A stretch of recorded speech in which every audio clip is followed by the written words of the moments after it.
Salut bien-aimés de partout où vous êtes, que la paix, la grâce, la miséricorde du Seigneur soit le partage de chacun.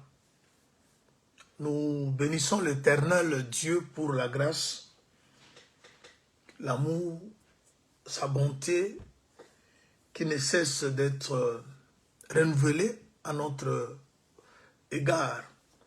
Encore ce matin, Dieu, dans sa bonté, dans son amour, il a accepté que nous venions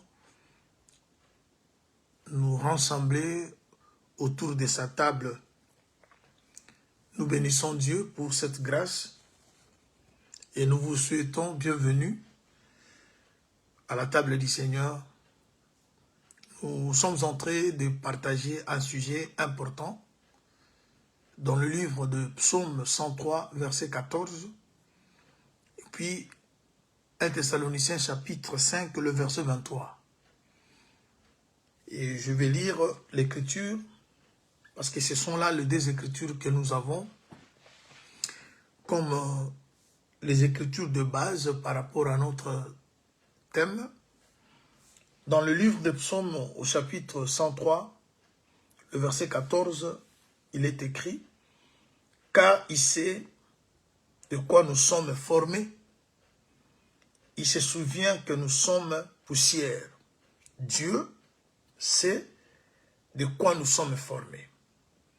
Et Dieu se souvient que nous sommes poussière. Et lorsque nous prenons Thessaloniciens, 1 Thessaloniciens, chapitre 5, l'apôtre dit ceci: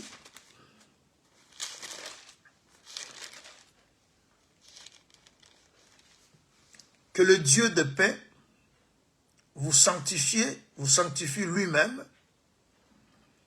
tout entier, et que tout votre être, l'esprit, l'âme et le corps soient conservés irréprochables lors de l'avènement de notre Seigneur Jésus-Christ. Celui qui vous a appelé est fidèle, et c'est lui qui le fera.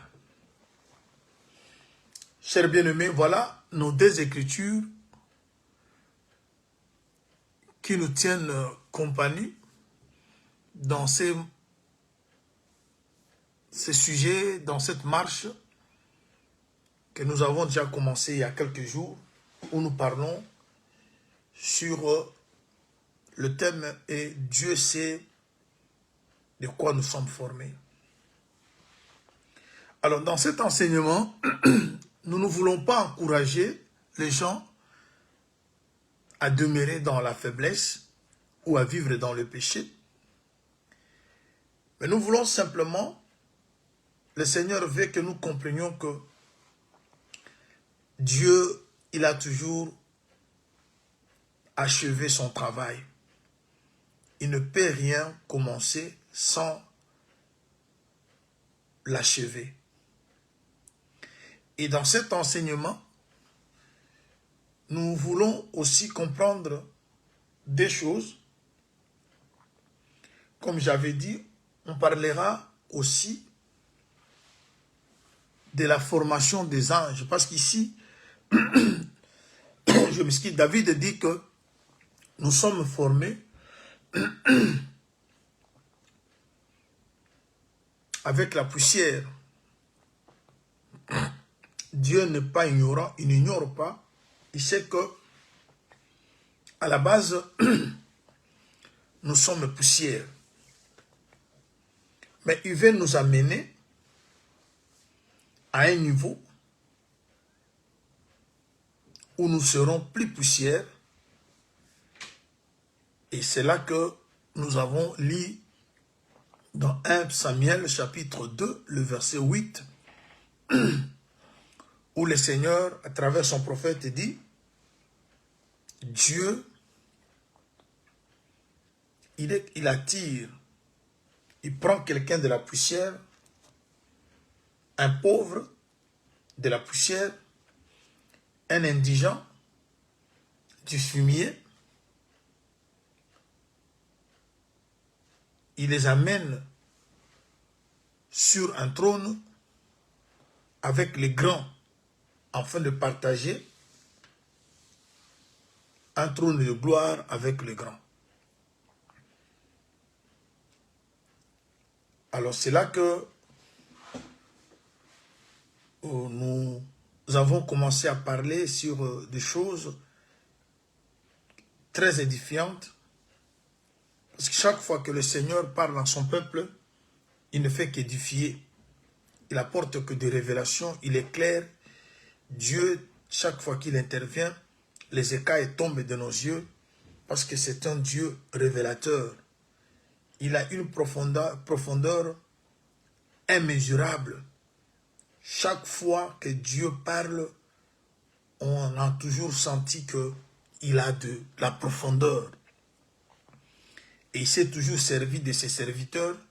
Voilà pourquoi nous qui sommes serviteurs, nous sommes appelés à être connectés pour que nous soyons les canaux par lesquels le Seigneur peut révéler, édifier, éclairer son peuple. Alors, notre sous-thème, vous savez comment nous évoluons, il y a le thème, il y a le sous-thème que nous abordons chaque fois que nous intervenons. Nous sommes en train de parler sur Adam et Ève, mais le sous-thème nous avons donné de la poussière à l'arbre de la connaissance. Parce que nous sommes au point d'expliquer une écriture. 1 Corinthiens chapitre 15, le verset 45. Dans cette écriture, deux hommes nous sont présentés. Deux Adam. Le premier et le dernier. Le premier et le deuxième. On dit que le premier Adam, il a été tiré de la terre. Il est terrestre. Mais le dernier, lui, il vient du ciel. C'est là que nous avons compris la formation d'Adam commence de la terre vers le ciel. C'est ça la démarche. Il est soutiré de la terre. On lui donne un corps. Ensuite, on lui donne une âme. Il devait maintenant aller vers l'esprit. Parce que l'apôtre Paul, aux Thessaloniciens, il a expliqué l'être. J'aimerais prendre encore une écriture. Vous allez voir comment la parole de Dieu, les écritures, se complètent pour que vous ayez la vie ou nous ayons la vie. Je prends à Genèse. Je suis dans le livre de Genèse à la formation de l'homme.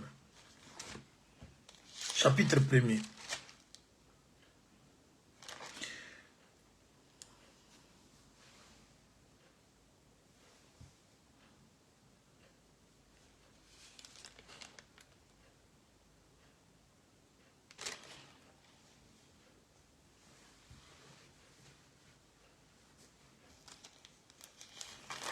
sommes au chapitre 1er.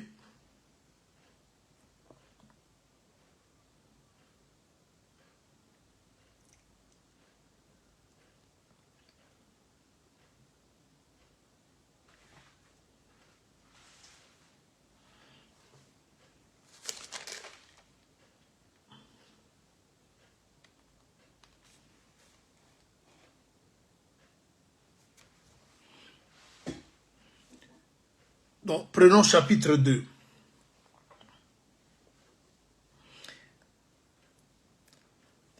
Verset 7. L'Éternel Dieu forma l'homme de la poussière de la terre. Il souffla dans ses narines un souffle de vie, et l'homme devint une âme vivante.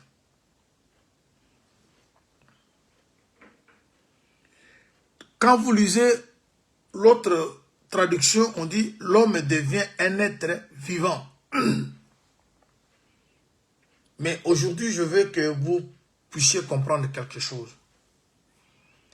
Déjà avec Genèse 2, 7, nous sommes déjà dans Psaume 103, verset 14, où Dieu se souvient que nous sommes poussière. Où Dieu sait de quoi nous sommes formés. D'abord, la formation de l'homme se fait de cette manière. On donne à l'homme un corps. Mais un corps sans vie. Ensuite, le souffle de vie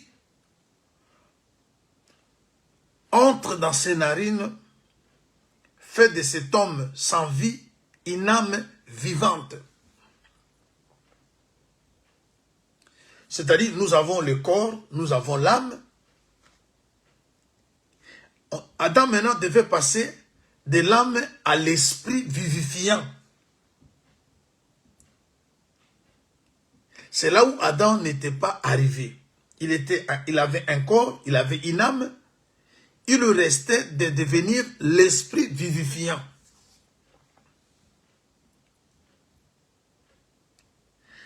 Alors, c'est-à-dire la démarche ou l'évolution d'Adam est partie de la poussière jusqu'à une âme, devenir une âme vivante.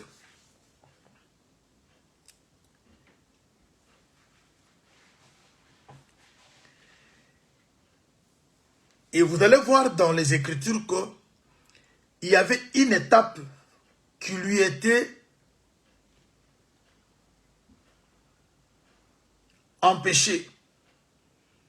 C'est-à-dire qu'il lui restait une étape, c'était celle de toucher à l'arbre de vie.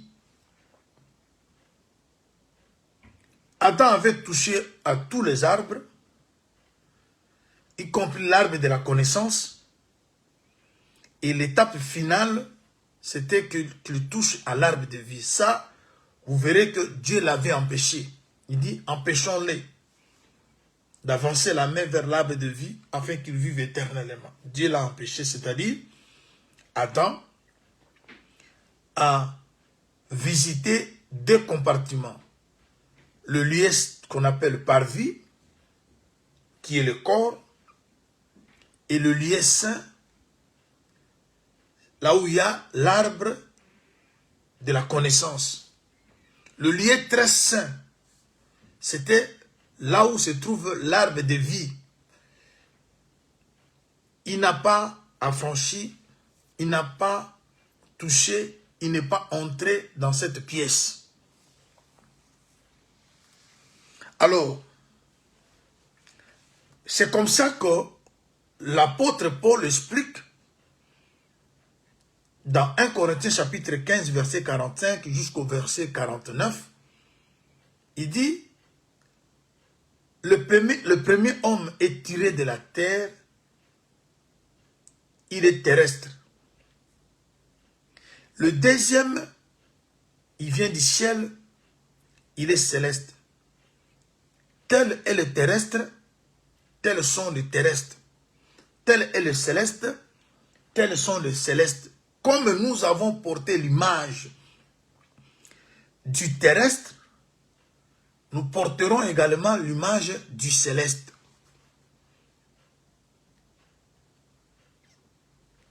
Ce qui veut dire, avec Adam, l'homme commence de la poussière, de l'extérieur vers l'intérieur. Mais il s'est arrêté, la vie d'Adam s'est arrêtée au niveau de l'arbre de la connaissance. Mais l'Adam véritable, dernier qui est Jésus, qui se présente comme la première des créatures de Dieu, comme la sagesse. Vous verrez que lui, son existence commence de l'intérieur vers l'extérieur. Il a d'abord été esprit,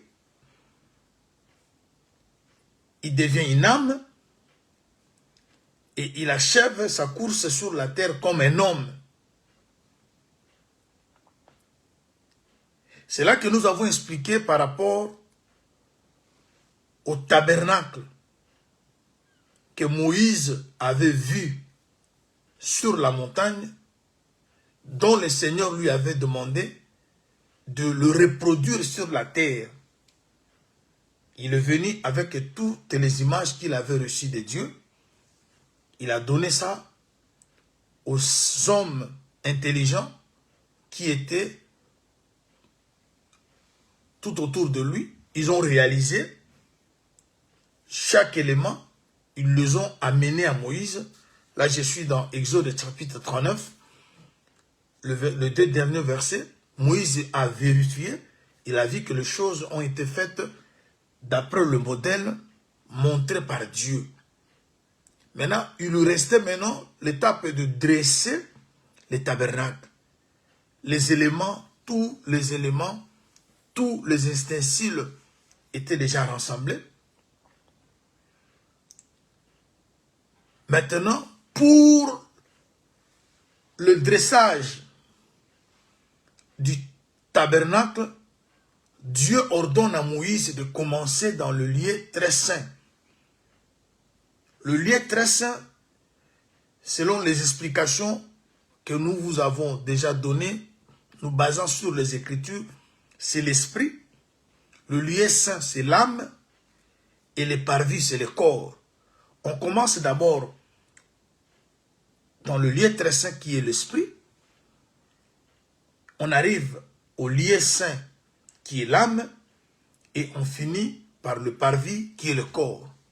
Ce qui veut dire que Dieu, lorsqu'il veut construire son homme, il commence d'abord par l'intérieur. Parce que déjà, avec Adam, c'était la première naissance. Où on commence par le physique, le matériel, l'extérieur vers l'intérieur. Et Dieu change la démarche. Pour la nouvelle naissance, Dieu commence d'abord par l'esprit. Voilà pourquoi, pour que quelqu'un dise qu'il est né de nouveau, c'est lorsqu'il est baptisé de l'esprit.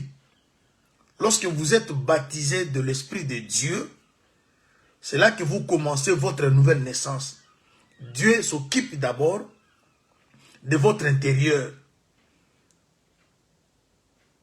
Bien que il va vous bénir matériellement, bien que il va t'élever, le monde verra que tu es béni, mais Dieu se préoccupe d'abord de bénir l'intérieur.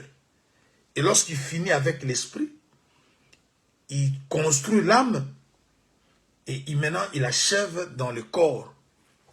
C'est ainsi que nous exhortons le frère, le bien-aimé, d'être toujours sur votre poste.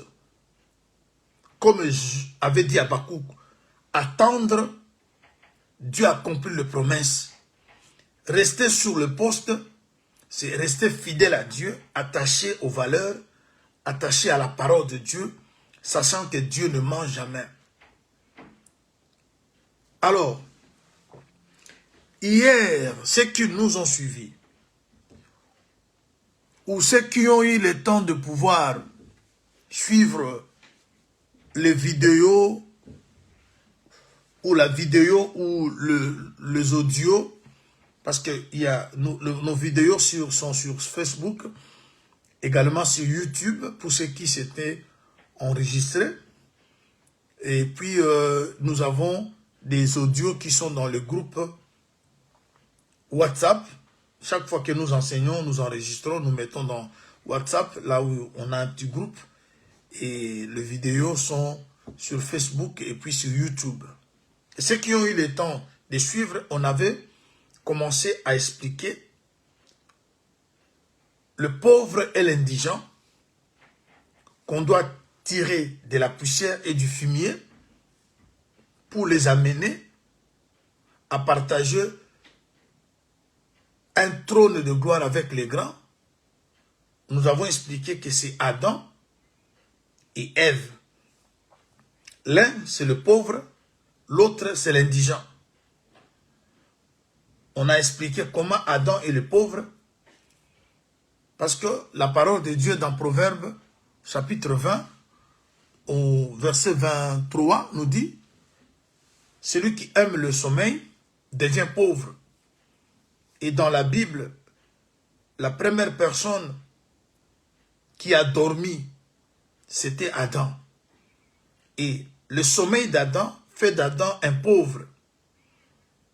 Et nous avons également vu que cela aussi est venu se réaliser dans le corps de Jésus, parce que 2 Corinthiens chapitre 8, verset 9, nous a aussi montré, à partir du verset 8 au verset 9, 2 Corinthiens 8, 9, nous a montré que le Seigneur, des riches qu'il était, s'est fait aussi pauvre. Et nous avons vu que le Seigneur aussi, sur la croix, c'était le sommeil, parce que c'est lui le véritable Adam. Il devait dormir, afin que l'Église, qui est la véritable Ève, puisse sortir de lui. Et nous avons vu que Dieu s'est fait pauvre en Jésus-Christ, s'est fait pauvre en Adam. Alors si Adam c'est le pauvre, Ève c'est l'indigent. Parce qu'on avait expliqué que l'indigent, c'est quelqu'un qui est le plus malheureux que le pauvre. Celui qui n'a absolument rien. Alors, vous avez vu avec le frère Pierre, quand il parle sur la femme dans 1 Pierre chapitre 3, au verset 7, il a expliqué que la femme, c'est le sexe le plus faible. Or, nous n'avons que 2 sexes. Alors, si la femme, c'est le sexe le plus faible, c'est-à-dire, le sexe masculin est aussi faible, parce que ça fait déjà la chair, parce que la faiblesse, c'est la chair. Lorsqu'on parle de sexe, on parle de la chair. Mais en ce qui concerne la chair, nous avons 2 catégories de gens. On a les hommes et nous avons les femmes. Tous les deux sont chairs. La chair, à la base, c'est la faiblesse. Mais lorsqu'on on ajoute un accent sur la femme pour dire que c'est le sexe le plus faible, c'est pour dire que il y a aussi de la faiblesse chez l'homme. Mais chez la femme, la faiblesse est un peu accentuée. C'est ça qui explique la pauvreté, ou le pauvre et l'indigent. Alors les deux là, c'est Adam et Ève. Parce qu'on ne peut pas parler du pauvre comme des indigents sans toucher Adam et Ève, parce que ce sont là les 2 personnes qui représentent l'humanité. Avant que nous puissions exister, Dieu traitait avec ces 2-là comme ses enfants qui devaient vivre son amour, qui devaient être rachetés. Tout ce que nous parlons par rapport au salut, les 2-là l'ont vécu. Dieu a manifesté le salut, il a prêché le salut, il a sauvé l'échantillon, les modèles du salut, le Seigneur l'avait déjà montré par rapport à Adam et Ève. C'est là que nous expliquons, chers bien-aimés, ce petit mystère, la vie d'Adam qui commence de la poussière, qui s'arrête à l'arbre de la connaissance. C'est-à-dire, sur les trois parties qui constituent l'être, l'esprit, l'âme et le corps, Adam s'est servi de deux, le corps ainsi que l'âme. Mais l'esprit d'Adam était un esprit faible, était un esprit abattu. C'est là maintenant que vous allez comprendre. Je vais prendre une écriture. Je suis dans Psaume au chapitre 51. Psaume 51. Je prends le verset 10 au verset 12.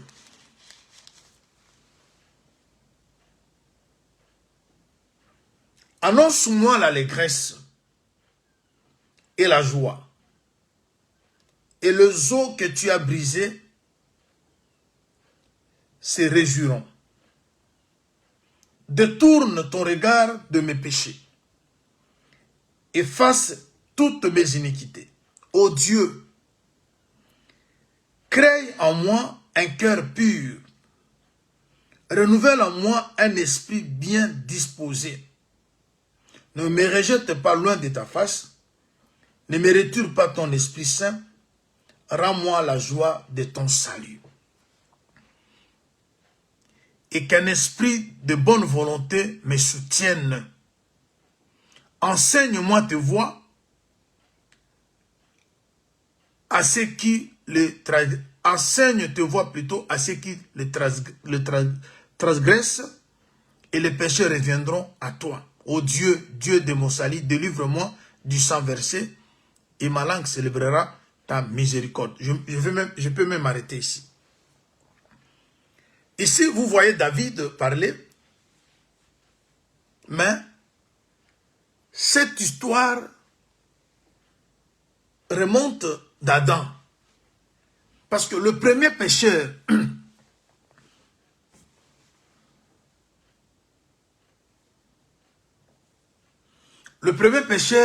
c'est Adam.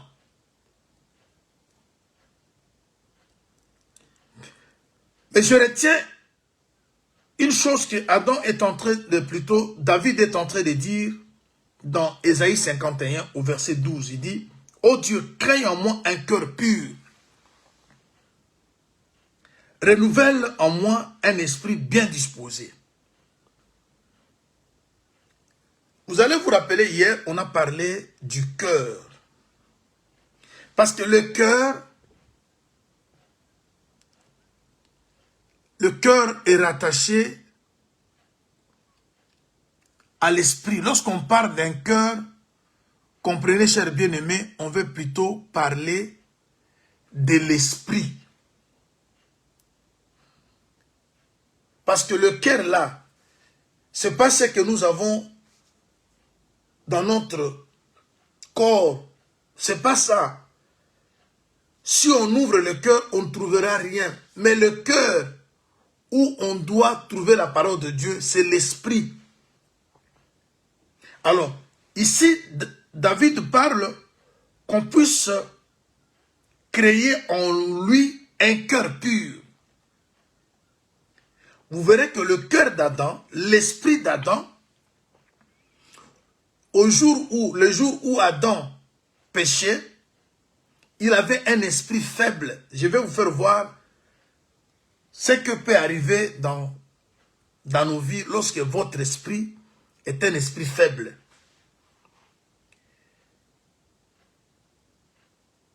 Alors, il parle maintenant qu'on puisse lui donner un cœur pur. C'est-à-dire, il avait un cœur, mais qui n'était pas pur. Une écriture pour que vous voyez que le cœur est rattaché à l'esprit. Je prends... Qu'est-ce que je peux donner comme écriture pour permettre une compréhension? Bon, prenons Daniel. Daniel chapitre 5. Daniel 5, voyons ce que le livre de Daniel dans le chapitre 5 nous dit. Je suis au verset 20.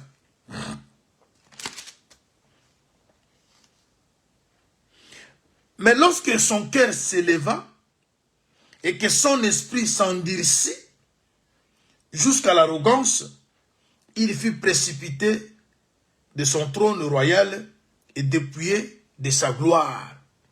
Il fut chassé du milieu des enfants, des hommes. Son cœur devint semblable à celui de bêtes et sa demeure fut avec les ânes sauvages, ainsi de suite.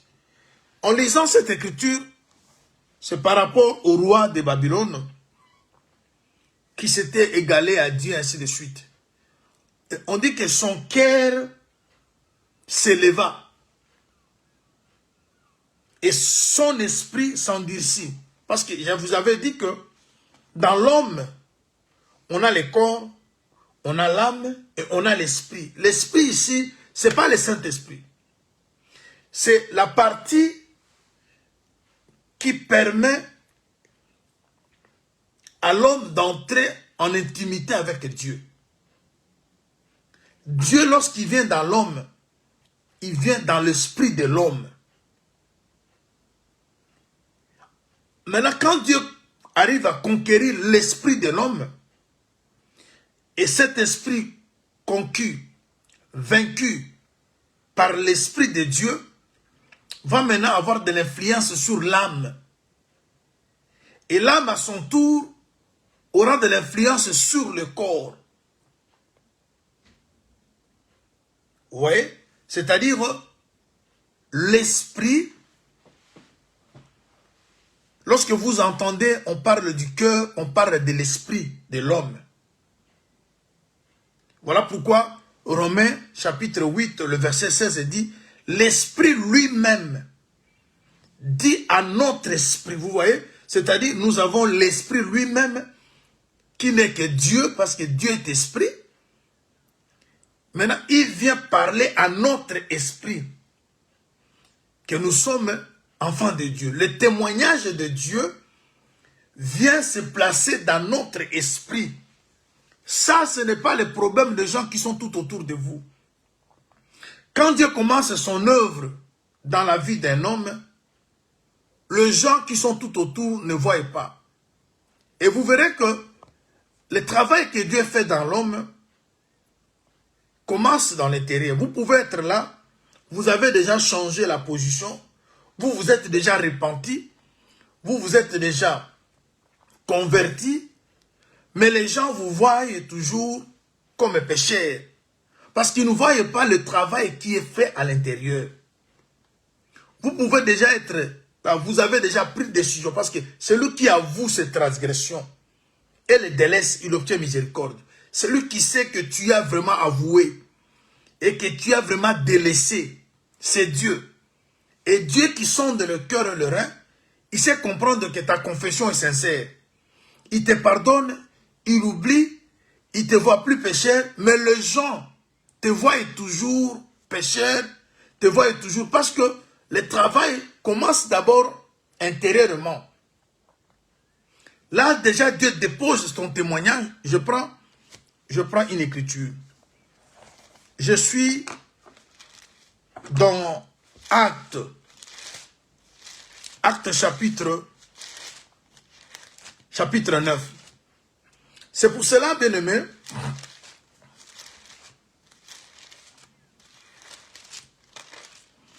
Actes chapitre 9, voyons ce qui se passe ici. Je suis dans Acte 9.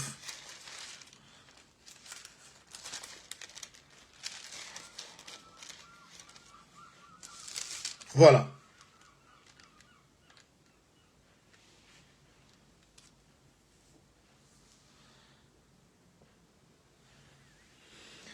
Nous sommes au verset 10.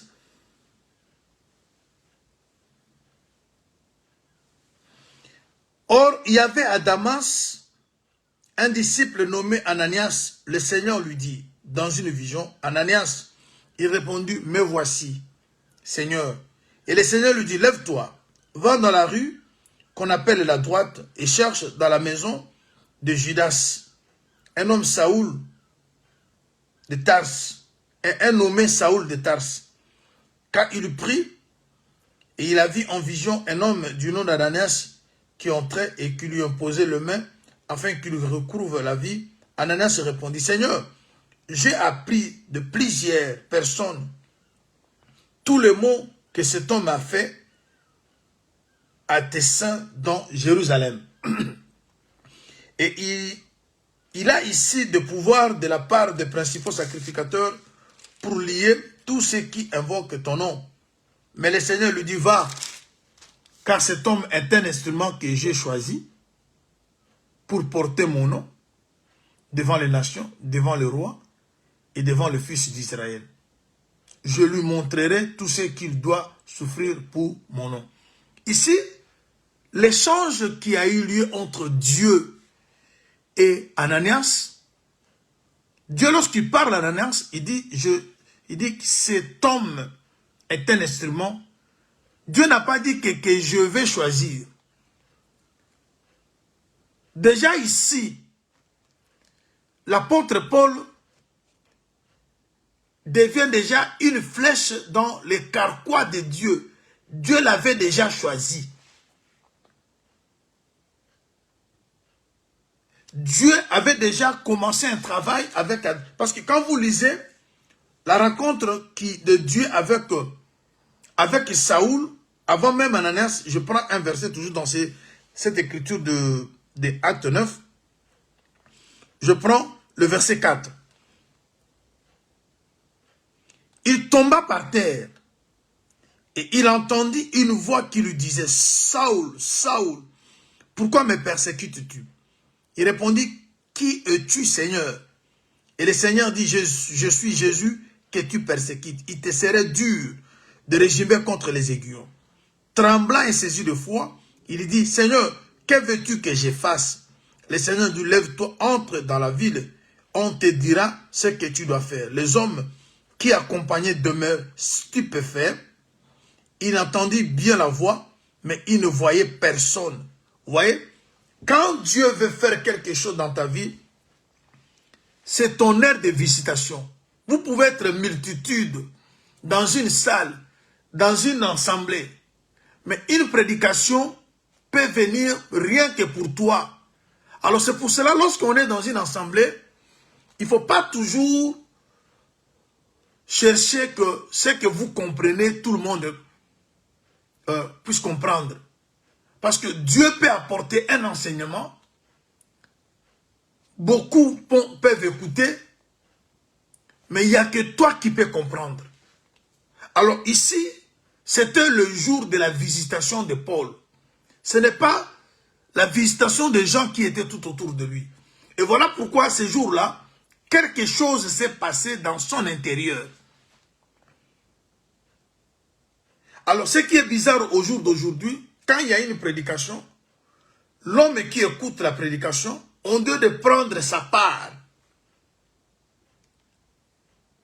Mais il prend les prédications prêchées, il projette ça sur la vie d'une personne. Ça vraiment, on a touché les problèmes de tel pasteur. Ça vraiment, on a touché les problèmes de telle sœur. C'est cette sœur qui a toujours fait ça. Mais non. Quand vous sortez pour ramasser la manne, on ramassait pour soi-même et pour les gens de sa maison. C'est-à-dire, quand tu écoutes la parole de Dieu, c'est la manne qui tombe. Toi, tu dois ramasser pour toi. Ne prends pas la parole qui est prêchée. Ça, c'est point vraiment, je crois qu'il a répondu à cette sœur-là. Ça, c'est le pasteur a répondu à ce pasteur. Non, prends ce qui te concerne. Et ce jour-là, le Seigneur qui parle à travers la prédication, c'est le même qui a parlé ce jour-là. Mais les gens qui étaient tout autour de Paul, c'était pas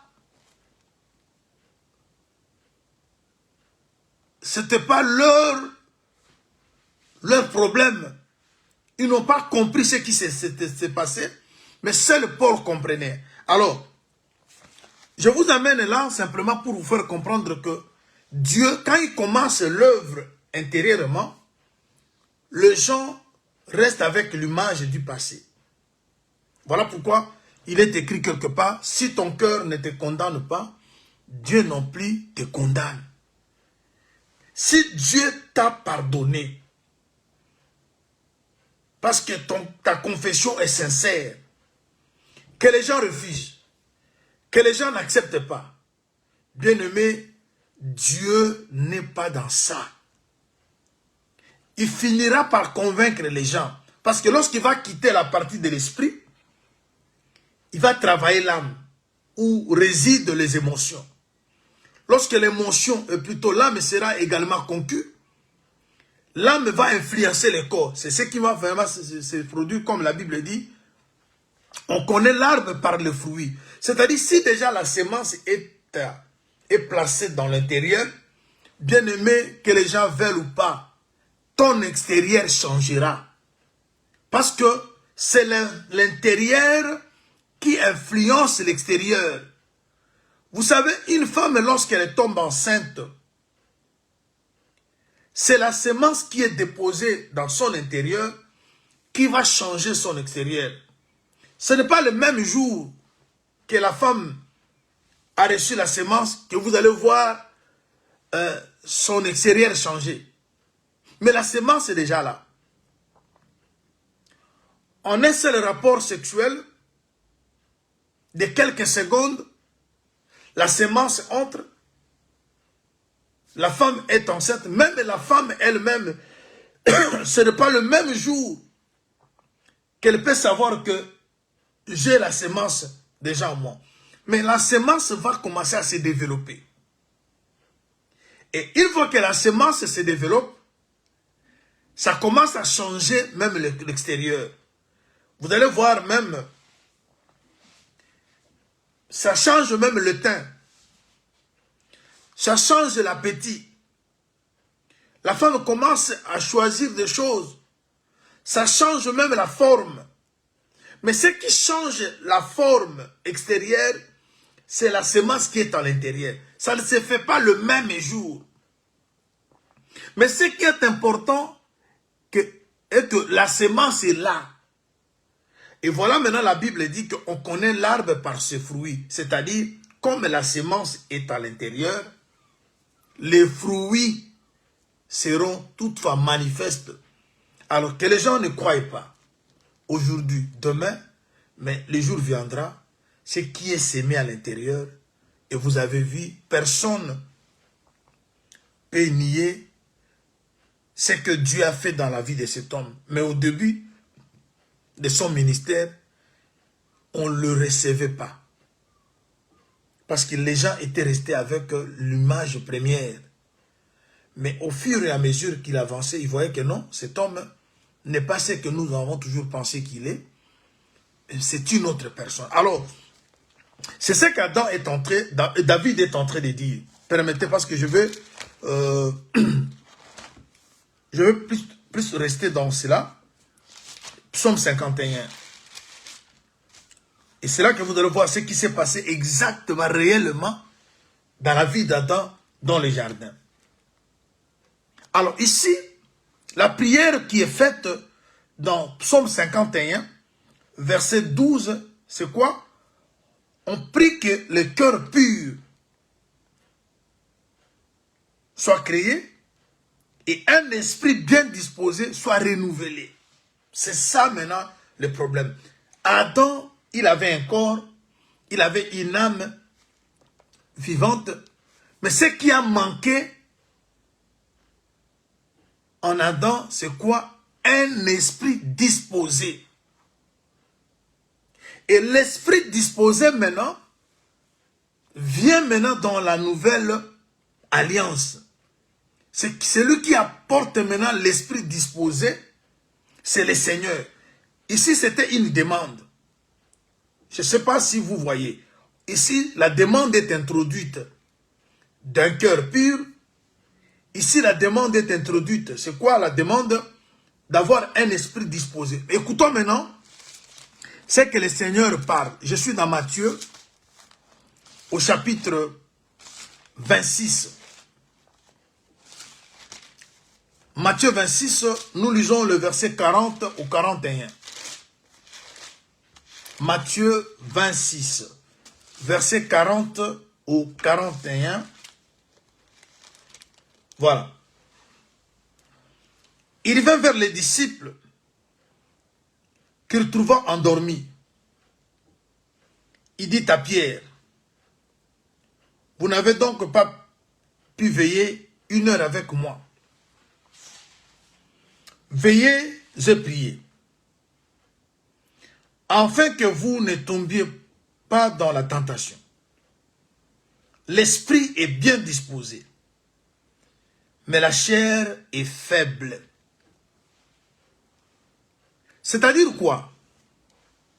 Lorsque vous avez l'esprit bien disposé, même si la chair est faible, l'esprit bien disposé remporte sur la chair faible.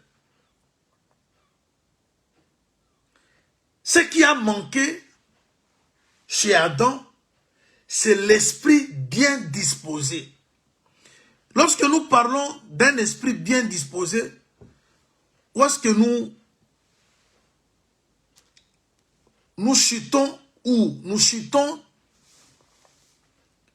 dans ce que l'apôtre Paul dit dans Galates, au chapitre 5, dans son verset 17. Marchez selon l'esprit et vous n'accomplirez pas les désirs de la chair. Chers bien-aimés, les désirs de la chair, c'est comme j'avais vu de frères quelque part en train de prier si Dieu pouvait leur enlever le désir de la chair. Écoute-moi, mon bien-aimé. Les désirs de la chair sont attachés à la chair. Aussi longtemps que vous avez cette chair, les désirs de cette chair seront là. Parce que, vous savez, le désir de la chair n'est pas seulement le vol. Parce que pour que vous ayez des enfants là, vous êtes dans le mariage.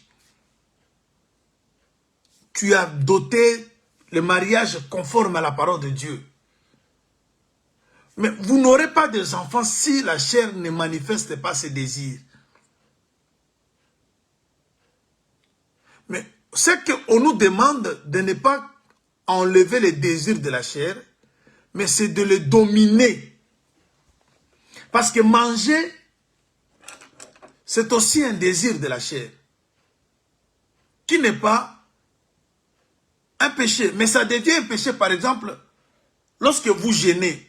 Vous avez fait un vœu de jeûner 1 jour, 2 jours, 3 jours, vous êtes en jeûne. Lorsqu'on jeûne, on se prive de la nourriture. Maintenant, quand vous avez la faim ou la soif, c'est un désir. Mais en ce moment-là, si vous cédez à ces désirs-là, vous péchez parce que par rapport à votre vœu que vous avez fait de ne pas manger ou de ne pas boire pendant autant de heures, autant de jours, si vous mangez, vous péchez. Mais manger, ce n'est pas mauvais.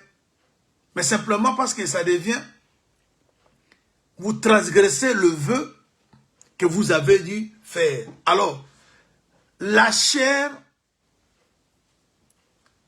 aura toujours ses désirs. On perd ses désirs lorsqu'on meurt. Mais ce qu'on peut faire, c'est de dominer. C'est avoir maintenant un esprit bien disposé. Vous voyez? L'esprit bien disposé. Avoir l'esprit bien disposé veut dire avoir le contrôle de la chair. Avoir le contrôle sur l'âme. je prends une écriture. Je suis dans le livre de Joël.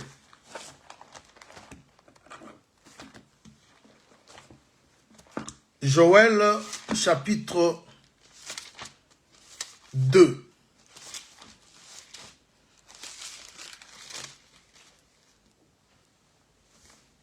C'est ça même la citation que le frère Pierre a faite dans Actes chapitre 2 lorsqu'ils ont reçu le Saint-Esprit. Les gens qui sont venus, ils ont pensé que les apôtres étaient ivres. Mais Pierre, dans son discours, il rappelle à la foule que nous ne sommes pas ivres. Mais ce que vous voyez, c'est l'accomplissement de la promesse que Dieu a faite à Joël. Quelle a été cette promesse? C'est de chapitre 2, le verset 28.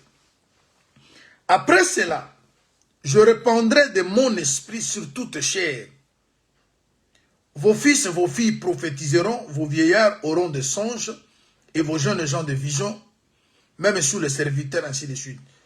Pourquoi ici, on parle mon esprit sur toute chair? Parce que la chair, à la base, elle est faible. La chair, c'est la femme. La chair, c'est l'église. Alors dit, je répandrai de mon esprit sur toute chair. Or, la chair en question qui doit recevoir l'esprit, ce n'est pas n'importe quelle chair.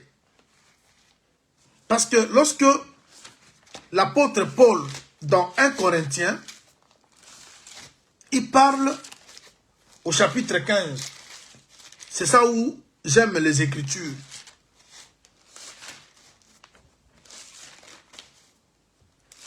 C'est-à-dire, lorsque vous apportez une révélation, ça ne sera pas des discours en l'air. Vous aurez toujours les Écritures qui viennent vous prêter main forte. C'est là où je vous avais expliqué sur l'inspiration et sur les Écritures. Je crois que ceux qui nous ont suivis ce jour-là, lorsqu'on répondait à cette préoccupation, on avait balancé la nuée. On a expliqué quand est-ce qu'une interprétation, une inspiration est supérieure aux Écritures. C'est simplement lorsque vous avez maintenant l'idée de l'Écriture. Parce que lorsqu'on lit l'Écriture, on ne comprend pas, on risque d'adorer les diables. Mais lorsqu'on comprend l'Écriture, c'est-à-dire, on sait maintenant ce qu'est la pensée dans l'Écriture. Mais lorsqu'on a une révélation, une inspiration, disant que ça vient de Dieu, il faut que ça soit attesté par les Écritures. Alors, je suis dans 1 Corinthiens chapitre 15. L'apôtre nous dit ceci. 1 Corinthiens 15, 1 Corinthiens 15, voilà. Il nous parle en ce qui concerne la chair. Il dit, il y a des chairs, voilà.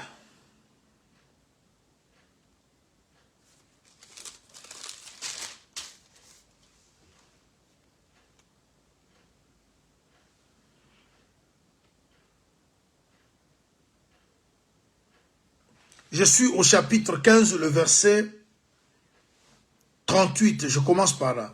Puis Dieu lui donne un corps comme il lui plaît. Et à chaque semence, il donne un corps qui lui est propre. Toute chair n'est pas la même chair. Mais autre est la chair des hommes, autre celle de quadrupèdes, autre celle des oiseaux, autre celle des poissons. Il y a aussi des corps célestes et des corps terrestres. Mais autre, c'est l'éclat, ainsi de suite. Ouais. toute chair n'est pas la même chair. Mais ici, la chair qui doit recevoir l'Esprit du Seigneur, ce n'est pas toute chair. On rentre maintenant dans Genèse. Un homme appelle sa femme sa chair. Il dit, elle est os de mes os et chair de ma chair. Parce que Adam cherchait une personne qui lui ressemblait. Pour parler de créatures, pour parler de chair, il y avait des guénons, il y avait des sépangins, il y avait de poissons, il y avait des reptiles qui ont de chair aussi. Mais ce que Dieu avait promis à Adam de lui faire, il dit, je lui ferai une aide semblable. Et quand Dieu a fait défiler la création devant Adam, il n'a pas trouvé celui qui lui ressemblait. Et maintenant, Ève, elle était chair de sa chair, os de ses os. Alors maintenant, quand Joël prophétise que l'Esprit de l'Éternel sera répandu sur toute chair, l'apôtre Paul nous aide à la compréhension que toute chair n'est pas la même chair. Mais de quelle chair parlait le Seigneur pour que son esprit vienne habiter? La chair qui est sa femme. Et la femme de Jésus, c'est celle qui était dans la chambre haute ce jour-là. Voilà pourquoi l'esprit promis, Joël, plutôt l'apôtre Pierre, il dit à la foule, ce que vous vivez là, c'est l'accomplissement de la prophétie que Joël avait donnée. C'est pour dire que la chair en question, c'est nous. Nous, l'église, qui sommes rassemblés dans la chambre haute. Et Dieu vient maintenant, il pose son esprit, parce que la chair, à la base, elle est faible. Voilà pourquoi, bien-aimés, le Seigneur va dire aux apôtres, il dit, ne vous éloignez pas de Jérusalem. Restez-y jusqu'à ce que vous recevez la puissance d'en haut. Vous voyez?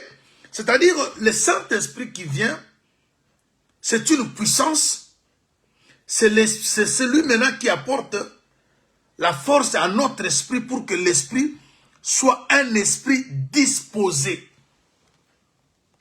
Ce qui a fait que Adam tombe, l'esprit d'Adam n'était pas disposé. Maintenant, dans la nouvelle alliance, on a maintenant le problème d'un esprit disposé. C'est la demande qui a été introduite par la prière de David. Mais nous comprenons qu'il ne s'agissait pas simplement de David, il s'agissait même d'Adam, de toutes les personnes qui ont vécu avant le Seigneur. Et le Seigneur, c'est lui maintenant qui vient avec l'esprit disposé. Il dit maintenant aux apôtres, veillez, la chair est faible, mais l'esprit est bien disposé. Cet esprit bien disposé qu'on a toujours cherché pour faire la volonté de Dieu, c'est Jésus qui nous amène cet esprit bien disposé. Et cet esprit bien disposé vient maintenant se placer dans notre esprit. Voilà pourquoi il dit l'esprit lui-même témoigne à notre esprit. C'est-à-dire, lorsque ce témoignage est accordé, ça fait maintenant que l'esprit soit maintenant un esprit bien disposé. Alors, voyons bien aimés, je veux que vous voyez une chose ici avec moi.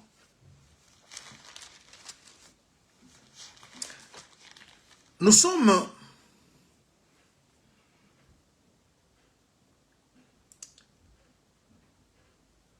dans le livre de Timothée,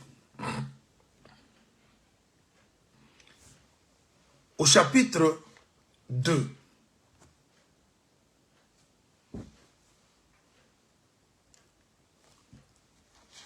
J'aimerais que vous lisiez avec moi.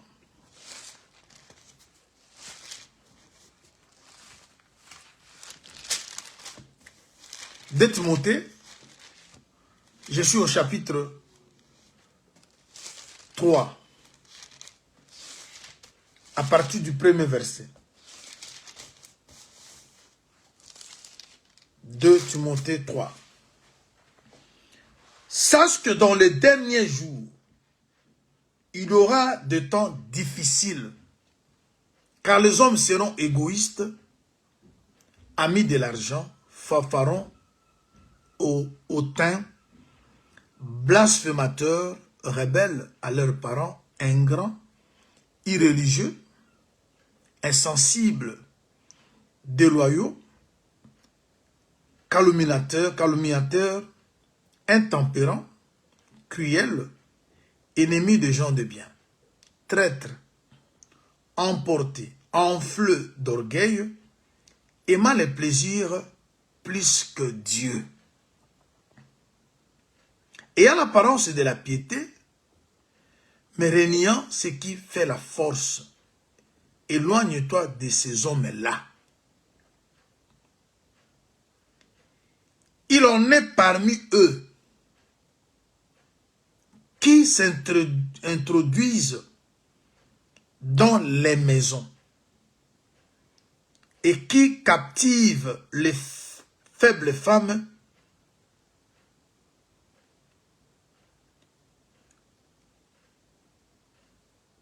des femmes qui ont d'esprit faible, chargées de péché, agitées par des passions de toute espèce, apprenant toujours et ne pouvant jamais arriver à la connaissance de la vérité. Chers bien-aimés, c'est pour cela quand je vous dis toujours que cet homme de Paul, il avait reçu une grâce excellente. Parce que vous savez que toute grâce excellente et tout don parfait viennent d'en haut, de Père des Lumières, où il n'y a ni changement ni ombre de variation.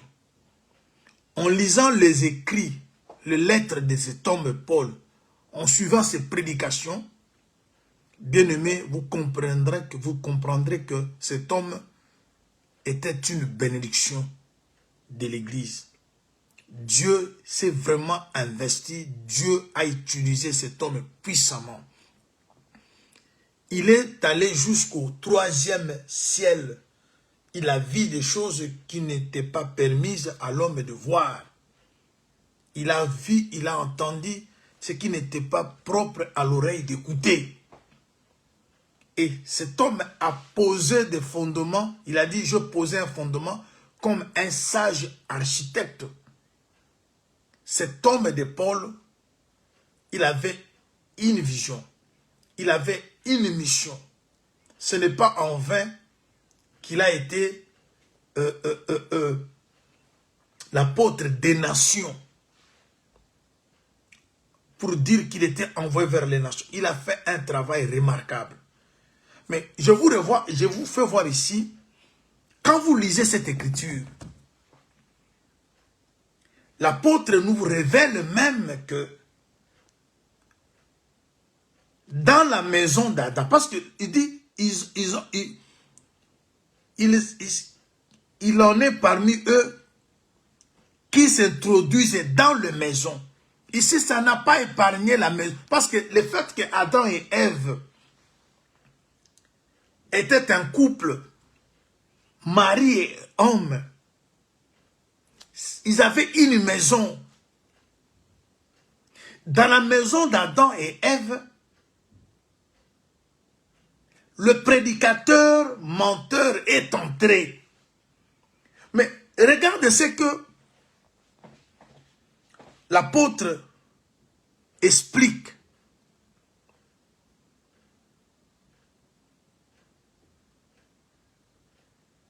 Il dit que ces gens, lorsqu'ils entrent dans des maisons,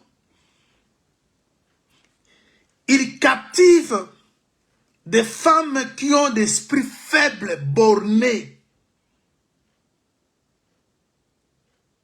agités par des passions de toute espèce. des esprits chargés du péché. C'est là où je vais vous expliquer. Vous verrez que lorsque le serpent vient, ici le serpent,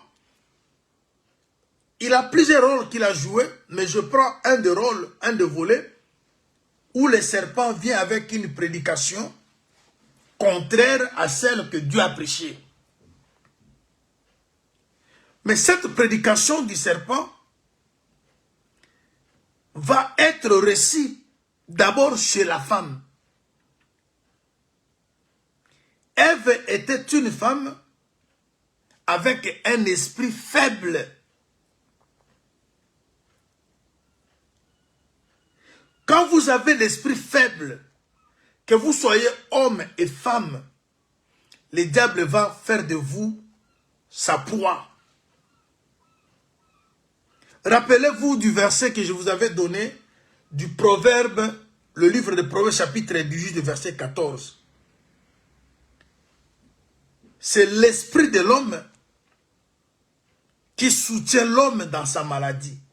Mais si l'esprit lui-même est abattu, comprenez que fini. C'est-à-dire, vous pouvez tout perdre, mais votre esprit doit rester debout, doit être fort. Parce que lorsque l'esprit est fort, il va transmettre cette force à l'âme, et l'âme transmettra également à son tour cette force au corps. C'est ce qui s'est passé avec Job. Job était dérangé, touché, mais l'esprit de Job était un esprit disposé. Parce que le combat que nous avons avec le diable, si vous êtes faible en esprit, vous n'allez pas combattre. Parce que dans le combat, on peut recevoir des coups. Vous priez pour le travail, vous avez des démarches à faire, il faut que vous partiez répondre à une interview. Vous vous êtes bien préparé, vous voulez affronter cette interview, mais il se pose un problème de transport. Vous voyez? C'est-à-dire, le malheur atteint souvent le juste, mais Dieu en délivre. C'est-à-dire, dans les combats, le diable cherche d'abord à attaquer l'esprit. Parce que c'est l'esprit qui donne à l'homme l'espoir. La foi que vous entendez, la foi. La foi se pose d'abord dans l'esprit. Parce que dans votre esprit, vous ne voyez pas le présent. Vous voyez ce que Dieu peut faire de vous demain et après-demain. Alors déjà, si cette vision-là est étouffée, parce que lorsqu'on dit que les femmes bornées, bornées c'est-à-dire quoi? Le diable peut vous donner des limites. Borné vient du verbe borner. Hein? Ça parle de bornes. Il y a des gens qui sont limités dans leur réflexion. Quand un problème arrive, vous êtes borné. Le diable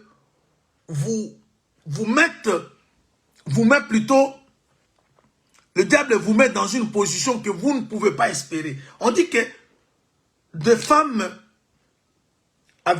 qui avaient d'esprit faible, remplis de péchés et bornés. Vous savez ce qui nous amène aux échecs, c'est lorsqu'on est borné, on est limité. Or, nous avons reçu un Dieu qui a l'esprit sans limite. Bien aimé, vous savez, je vous donne un exemple. Nous sommes dans Jean chapitre 11. Lazare tombe malade. Lazare meurt. Lazare est enterré. Jésus vient, il parle à Marie et Marthe qu'il est la résurrection. Marie et Marthe, ils disent que oui, tu es la résurrection. Mais ils renvoient cette résurrection au futur. Elles disent à Jésus qu'elles sont déjà. Vous voyez, C'est ça aussi une manière d'être borné, être limité. Vous voyez que Dieu ne peut pas franchir de limites. Parce qu'il y a dans des familles où on a mis des limites. Parce que lorsque nous parlons de bornes, on parle de limites. Vous ne pouvez pas franchir. Il y a des familles comme ça. Vous pouvez étudier, on vous laisse étudier.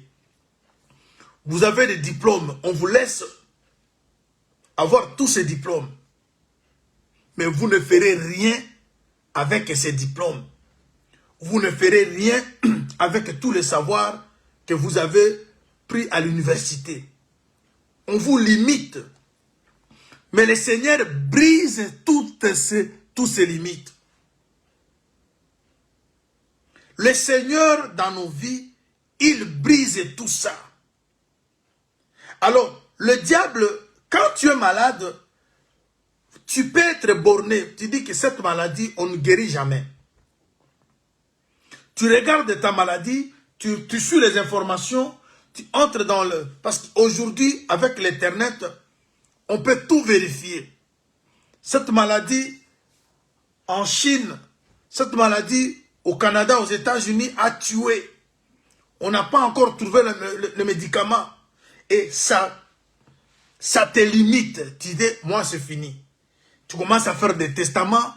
Tu commences à dire à ta femme, à ton mari, de bien garder les enfants. Parce que tu es borné, tu es limité. Mais notre Dieu n'est pas limité. Alors maintenant, quand le serpent est venu, il est entré dans la maison d'Adam. Le serpent est allé vers la femme qui a un esprit faible, qui est rempli de péchés. Le serpent est allé vers la femme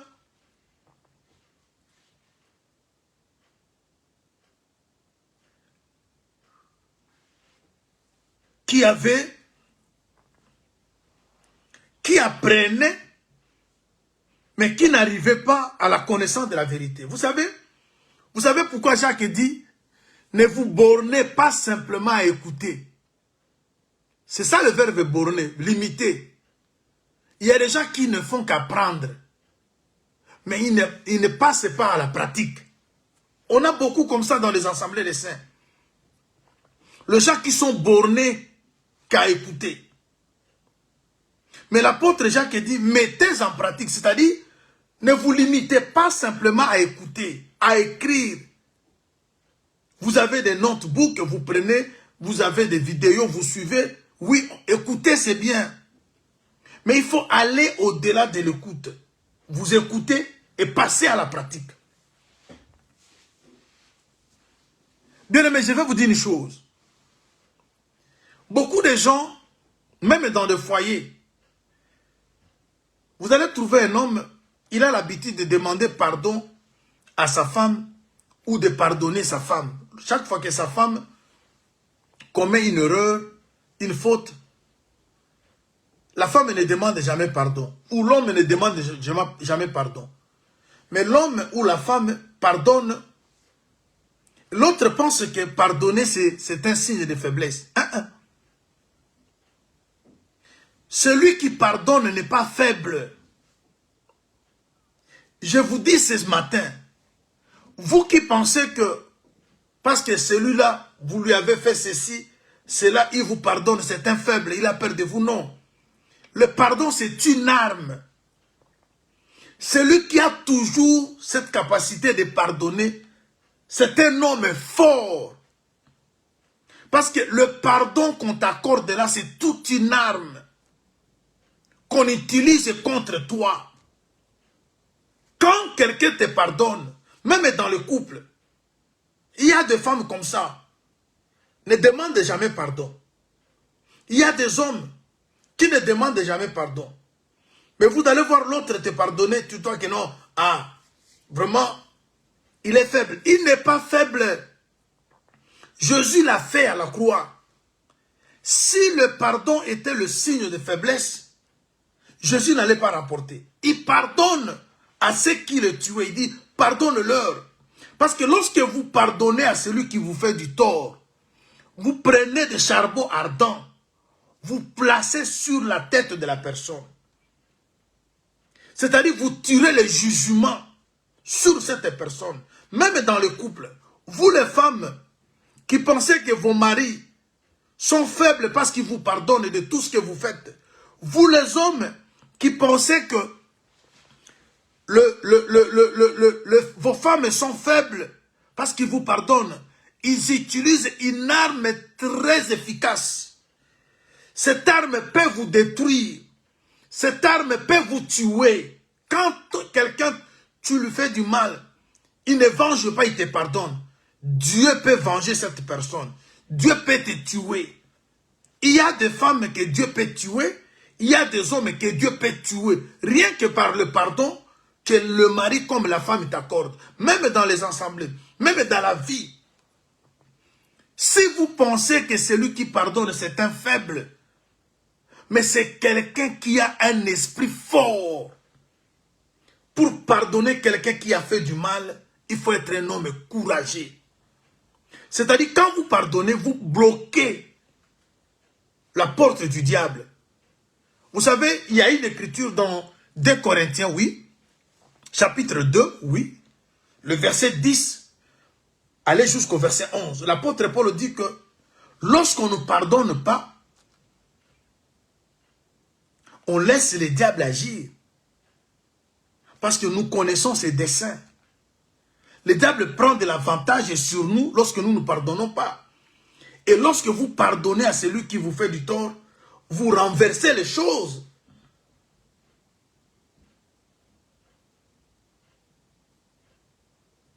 Alors voilà pourquoi pardonner n'est pas facile. Pardonner quelqu'un n'est pas facile. Parce que a des conséquences énormes. Pardonner, ce n'est pas facile. Mais quand vous pardonnez de tout votre cœur, bien-aimé, sache que vous avez renversé la tendance. Alors, chers bien-aimés, j'étais en train d'expliquer ce que vous voyez pour parler ici dans Corinthiens, c'est d'abord réalisé en Éden.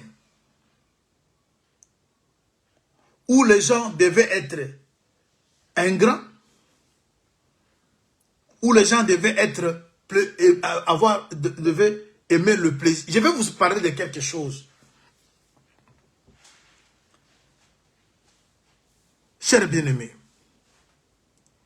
vous savez,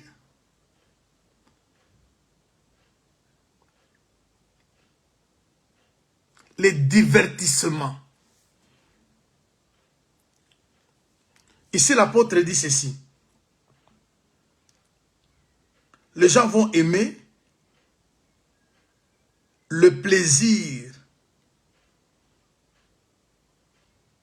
Aimer le plaisir plus que Dieu. Il faut faire attention au divertissement.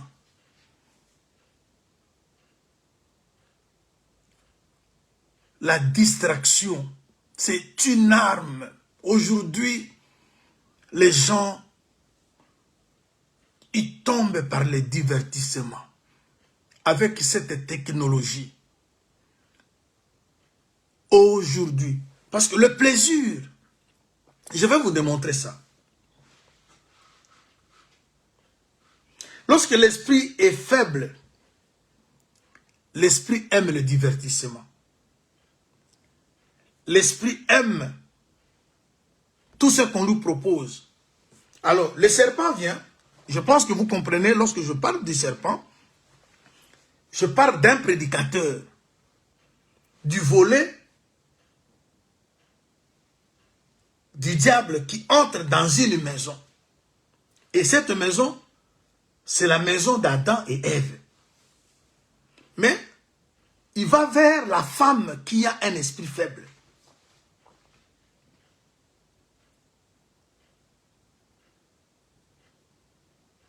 Il va lui parler de tout ce que vous avez vu. Vous savez, chers bien-aimés, laisse-moi vous parler un peu de divertissement. Parce que nous passons des heures et des heures avec nos smartphones, avec nos postes téléviseurs.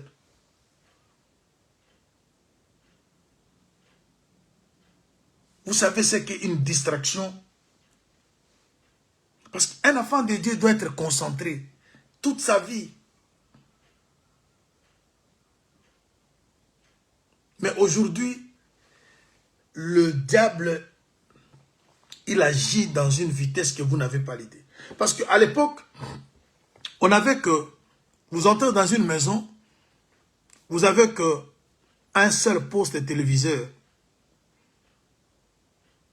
Vous savez tous que non, à partir de 22h, 23h, fini les émissions, vous fermez la télé, vous dormez. Mais aujourd'hui, l'Internet fonctionne 24 heures sur 24 heures.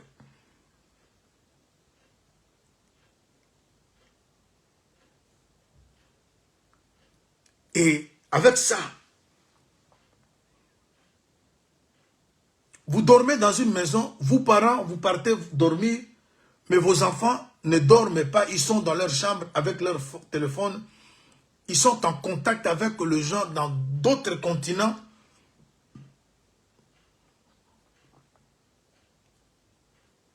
Et je vais vous faire voir quelque chose. Bien aimé, si on n'est pas prudent, parce que la Bible dit, celui qui augmente sa science, augmente sa douleur. Aujourd'hui, la science augmente. Nous parlons de tout ce que vous connaissez là. À l'époque, on ne parlait pas de ça. Mais regardez aujourd'hui comment le diable est en train d'opérer. Je vais vous faire voir une chose. Nous sommes pas pour que je parle du divertissement. Il y a des gens qui ne partent même pas à l'église parce qu'il y a un match de football. Vous allez voir un prédicateur, l'heure de prier, mais parce qu'il y a un match de football,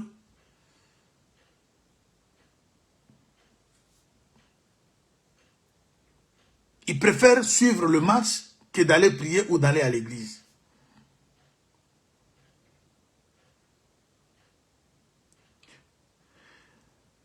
Mais pendant ce temps, nous-mêmes, nous savons que dans cette histoire de football aujourd'hui, il n'y a pas à cacher. Il y a des maisons.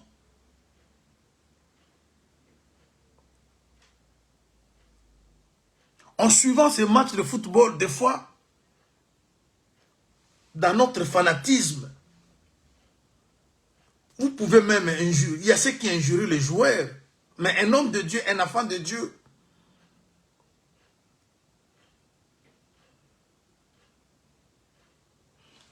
alors, les théâtres, de beaucoup de choses, les films que nous suivons, je vais vous faire voir une chose. Parce que je chute déjà, on va continuer demain. Parce que le plaisir, vous savez, pour que Ève cède, je prends d'abord Exode. Exode chapitre 32.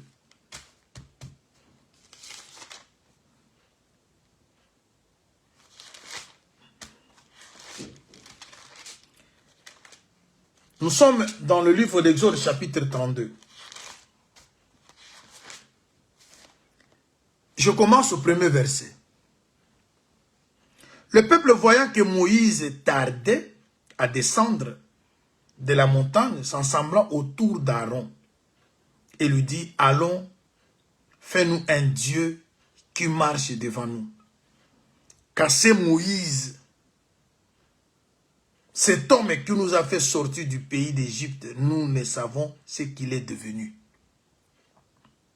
Alors Aaron leur dit, ôtez les anneaux d'or qui sont aux oreilles de vos femmes, de vos fils et de vos filles, et apportez-les-moi.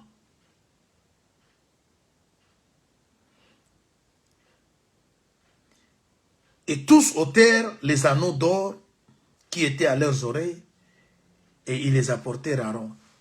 Le temps me manque pour expliquer pourquoi ces anneaux venaient que des oreilles, des fils et des filles et de leurs femmes. Demain, si Dieu nous fait grâce, ou la séance prochaine, je vais expliquer pourquoi le veau d'or était fait qu'avec les choses qui venaient des oreilles. Ils reçurent de leurs mains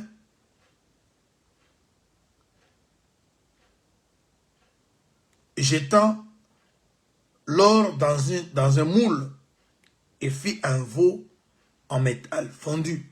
Ils dirent, Israël, voici ton Dieu qui t'a fait sortir du pays d'Égypte. Lorsque Aaron vit cela, il bâtit un autel devant lui. Il s'écria, demain il aura fête à l'honneur de l'Éternel.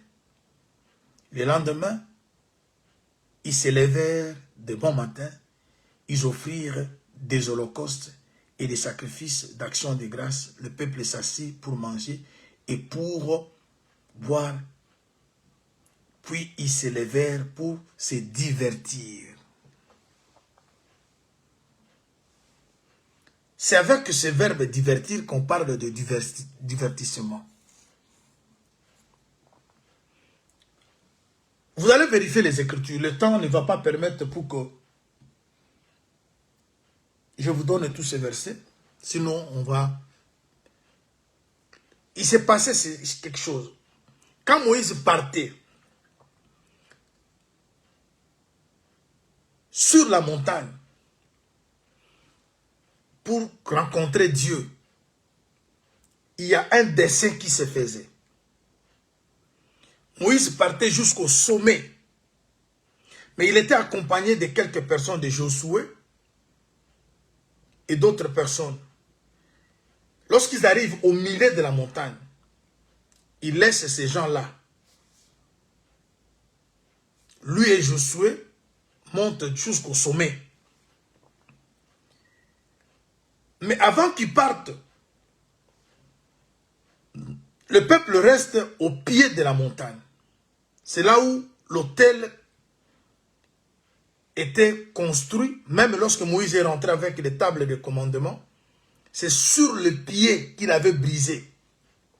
C'est-à-dire, ça dessinait le tabernacle. Le pied du montagne sur le parvis. C'est là où se trouvait le peuple. Le milieu là, c'est le lieu saint. Le sommet où Dieu descendait pour s'échanger avec Moïse, c'est le lieu très saint. Mais le peuple qui se divertit,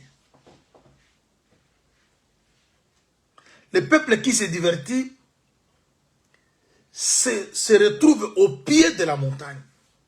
Bien aimé, le divertissement est rattaché à la chair.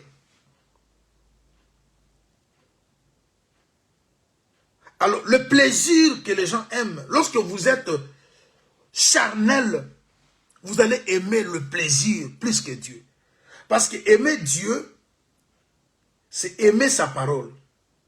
Et la parole de Dieu nous amène dans la prière et dans tout ce qui édifie. Tout m'est permis, mais tout n'est pas utile. Alors, le divertissement, le diable se cache dans le divertissement. C'est là où il y a la distraction.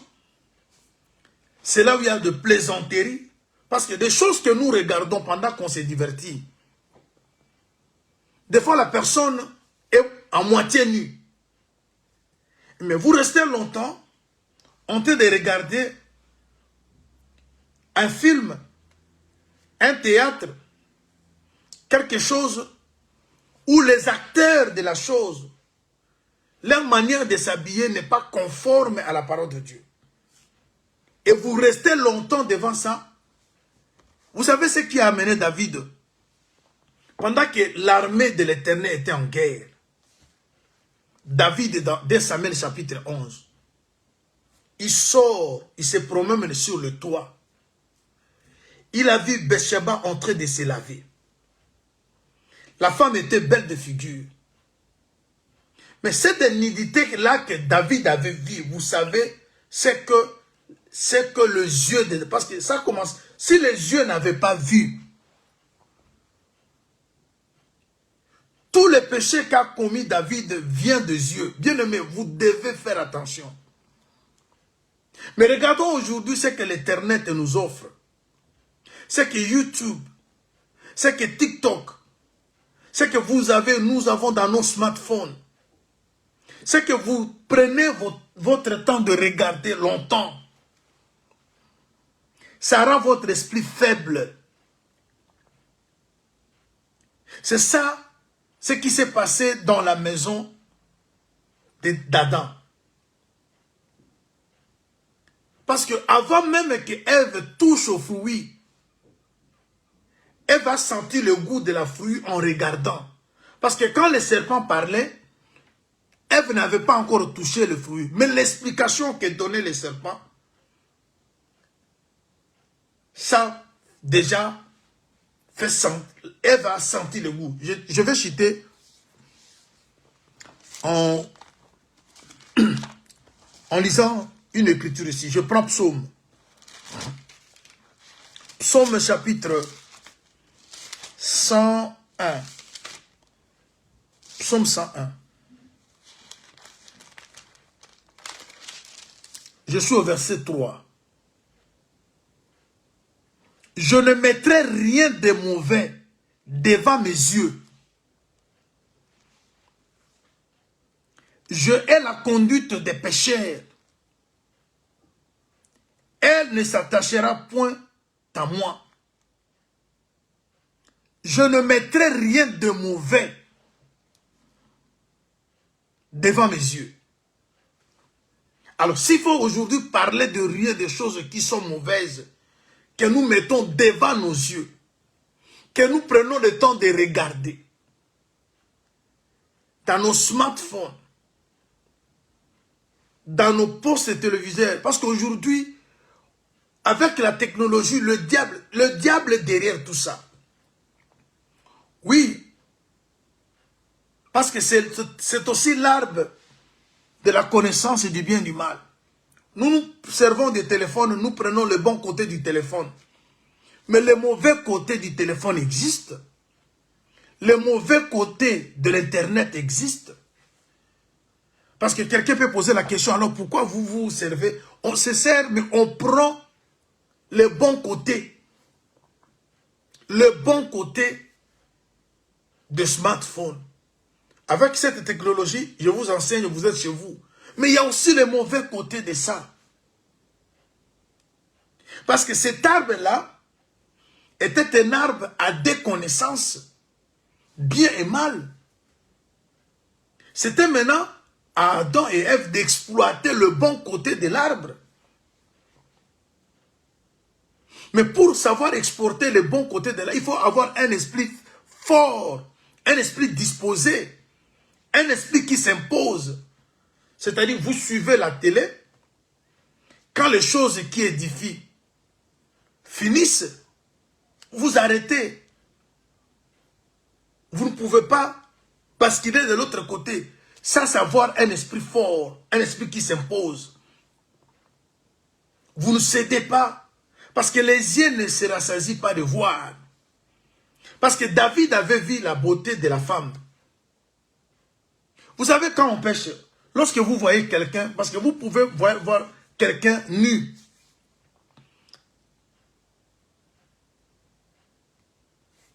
C'est-à-dire, vous vous promenez, ou vous entrez dans une chambre ou dans des toilettes, sans savoir que quelqu'un est là-bas. En ouvrant la porte, vous voyez quelqu'un qui est nu. Vous n'avez pas péché. Je crois que vous allez fermer la porte. Mais quand vous ouvrez pour la deuxième fois, là maintenant vous revenez avec une mauvaise intention. Quand vous voyez quelque chose de mal, vous les zappez. Mais quand vous voulez retourner pour voir cette chose-là, ça maintenant vous êtes attiré. C'est ça que Jacques explique. Chacun est attiré. Parce que nous nous promenons, nous partons au travail, quelqu'un, sans que vous puissiez préconiser, préméditer, il peut se retrouver nu devant vous, mais vous évitez. C'est ça, avoir un esprit fort. Mais lorsque vous retournez dans le mal, voire encore pour la seconde fois, là vous êtes maintenant dans ce que Jacques dit, vous êtes attiré. C'est là où le péché, le deuxième regard tue. Parce que le premier regard, ce n'est pas prémédité. Mais tu comprends que je ne suis pas fait pour ces choses. Je ne reste pas ici. Vous partez dans une fête, vous remarquez que les choses qui commencent à se passer là-bas, c'est contraire à l'enseignement. Mais ne restez pas. Partez. C'est ça être fort en esprit. Alors je vais m'arrêter ici. C'est le problème qui est arrivé avec Adam. Il a manqué cette force-là, avoir un esprit disposé. Un esprit qui peut crier contre le mal. Un esprit qui peut condamner le mal. Parce que le mal, on le condamne. Mais quand l'esprit est faible, on se laisse emporter. Mais voilà un peu ce qui se passe. Alors, Dieu veut que nous ayons un esprit fort pour que nous puissions faire face à tout ça. Chers bien-aimés, demeurez bénis. Que la grâce du Seigneur soit votre partage. Le Seigneur sait de quoi nous sommes formés. Dès que nous écoutons cette parole, là où nous nous voyons en erreur, ne fouillons pas. Dieu sait que vous avez été formés de la poussière. Il a besoin de vous faire. C'est lui qui a cette capacité de vous venir en aide. Revenons tous. Si vous avez péché, sachez que vous avez un avocat à la droite du Père. Ne fouillons pas, revenons à Dieu. Bien-aimés, que le Seigneur de grâce vous bénisse. Dieu sait de quoi nous sommes formés. Il se souvient que nous sommes poussière. Mais son souci, c'est de nous prendre de la poussière jusqu'au trône. Et pour que nous arrivions au trône, voilà la démarche. Il faut avoir un esprit bien disposé. La chair est faible, mais l'esprit est bien disposé. Cet esprit-là, c'est ce que David avait demandé, qui renouvelle. Oui, bien-aimés, vous avez des smartphones, vous prenez le temps, vous regardez en cachette, en public. Est-ce que vous regardez les choses, voilà comme la Bible dit, je ne mettrai jamais de mauvaises choses devant moi. Je ne mettrai rien de mauvais devant mes yeux. Alors, qu'est-ce que nous mettons devant nos yeux? Que Dieu de grâce vous bénisse. Soyons bénis au nom de Jésus-Christ.